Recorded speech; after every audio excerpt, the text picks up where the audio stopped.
পার্বণ বা পিঠেপুলি উৎসব বাঙালির একটি শ্রেষ্ঠ উৎসব। এই বাউনির দিন, প্রথম দিন দেখুন রাতের বেলা কি কি হয়েছে।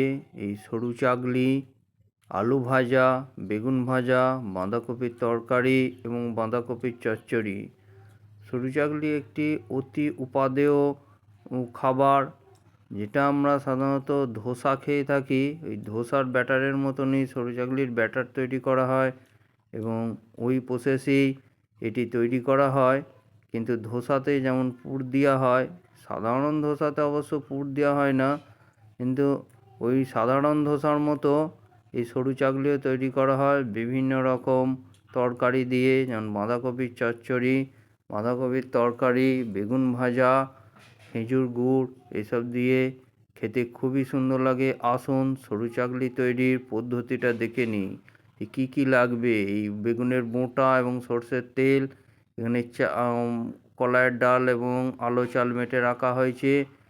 আর এইভাবে ননস্টিকের তাওয়ায় তেলটায় বেগুনের মোটা বা অগ্রভাগ দিয়ে এইভাবে বুলিয়ে নিতে হবে সরষের তেলটি। তারপর চাল এবং ডালের ব্যাটারটা দিয়ে দিতে হবে। তারপর জলে ভেজানো পাকা তালপাতার এই টুকরো দিয়ে এইভাবে ব্যাটারটাকে ঘুরিয়ে ঘুরিয়ে গোল করে দিতে হবে, পাতলা করে দিতে হবে, যাতে তোলার সময় এটা সহজে তোলা যায়। অনেকে আবার যে হাতার উল্টো পিঠ দিয়েও করে থাকে, তবে এই তালপাতার দিয়ে করলে সরু চাগলিটি খুবই পাতলা হয় এবং খেতে টেস্টি হয়। তারপর এটি হয়ে গেলে একদিক থেকে খুন্তি ডগ দিয়ে আগে সমস্ত ধারগুলো একটু করে তুলে দিতে হবে, না হলে পুরোই লেগে যাবে। এইভাবে তুলে দেওয়ার পর আস্তে আস্তে এরকম খুন্তি দিয়ে চাপ দিতে হবে।